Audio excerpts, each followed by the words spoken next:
అలాగే ఈమెల నాయకులందరూ రావటము, సినిమా వాళ్ళు పెద్ద పెద్ద వాళ్ళు, చిరంజీవి లాంటి వాళ్ళు వీళ్ళందరూ రావటం చూసిన తర్వాత ఎవరికైనా మనసు ఆనందం కలుగుతుంది.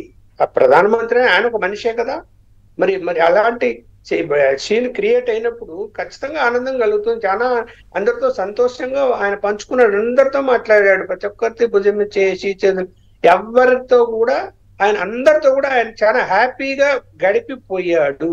అయితే ఈ సంతోషం 5 సంవత్సరాలు ఉండాలి.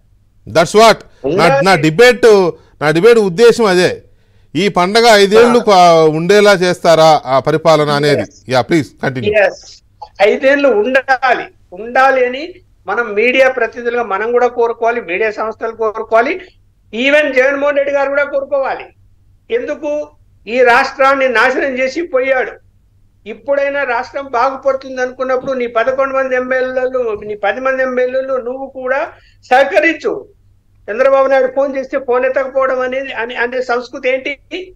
నువ్వు ఏం చేయగలుగుతావు ఇప్పుడు 11 మందితో? నువ్వు ఏమీ చేయలేవు. అయ్యా బాబు సహకరించి ముందు వాళ్ళు ఉండాలి కదా అక్కడ,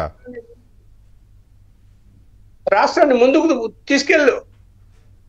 ఇప్పుడు చంద్రబాబు నాయుడు గారు నేనేం కక్ష సాధింపు దూరంతో వెళ్తా అనలేదే, పవన్ కళ్యాణ్ అనలేదే, బీజేపీలు అనలేదే, నువ్వు చేసావు కక్ష సాధింపు. వీళ్ళెవరు అనలేదు కదా, అందరిని కలుపుకొని పోవాలని అనుకుంటున్నారు కదా.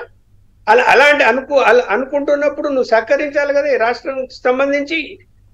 ఏదైనా తప్పు జరిగితే ఓకే, విమర్శించు, అవినీతి జరిగితే బయట పెట్టు, ఎవరు కాదనరు. అవన్నీ ఏ ప్రభుత్వాలైనా ఏ ప్రతిపక్షంలో ఉన్నప్పుడు ఎవరైనా చేయాల్సిన పనులే.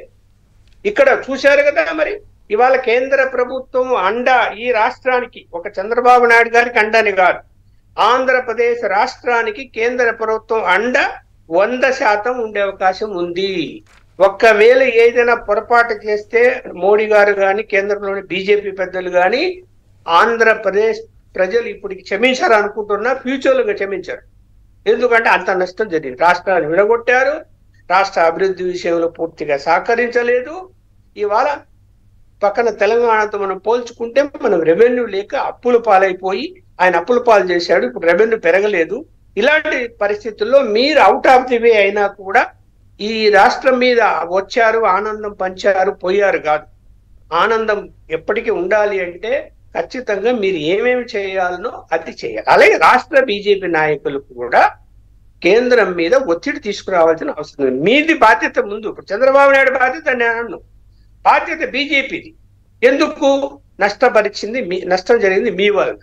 మీరు సఖ్యతతో ఉండి తెలుగుదేశంతో మీరు ఏవి సాధించాలనో, ఏవి కేంద్రంలోకి వెళ్ళి మాట్లాడాలి. ఎందుకంటే అందరూ నా నాయకులు ఉన్నటువంటి వాళ్ళందరికీ కూడా ఇవాళ ఎవరి అపాయింట్మెంట్ దొరుకుతాయి, పురంధేశ్వరి దొరకతాయి, ఎవరికేం దొరుకుతాయి. మోడీ గారు చెప్పారు కదా, నేను 24/7 అందుబాటులో ఉంటానన్నారు. అన్నప్పుడు అది ప్రతిపక్షాలకు ఉంటానని చెప్పలే, ఆయన అందరికీ చెప్పాడు. కాబట్టి వెళ్ళండి, మాట్లాడండి, ఒక ఫ్రూట్ఫుల్ యొక్క రిజల్ట్ మనం చూడాలి. ఎందుకంటే అయిపోయింది, మా వయసులోనే అయిపోతున్నాయి, అరే ఆంధ్రప్రదేశ్ ఇట్లా అయిపోయింది అనే బాధ ఉంది నాకైతే. మరి ఇవాళ 69 సంవత్సరాలు వచ్చాయి, మరి ఆంధ్రప్రదేశ్ బాగుంది అనే కల్లారా చూడాలని ఉంటుంది కదా మాకు కూడా. జర్నలిస్ట్గా ఎంత కష్టపడి సైకిల్లో తిరిగి, బస్సుల్లో పోయి, ఫోటోలు తీసి, ఎక్కడెక్కడో కష్టపడి ఎక్కడ సమస్యలు ఉన్నాయో బయటికి తెచ్చినటువంటి బాధ నాకైతే ఉంది. ఖచ్చితంగా ఇది ఒక మంచి అవకాశం వచ్చింది. అందరూ సమిష్టిగా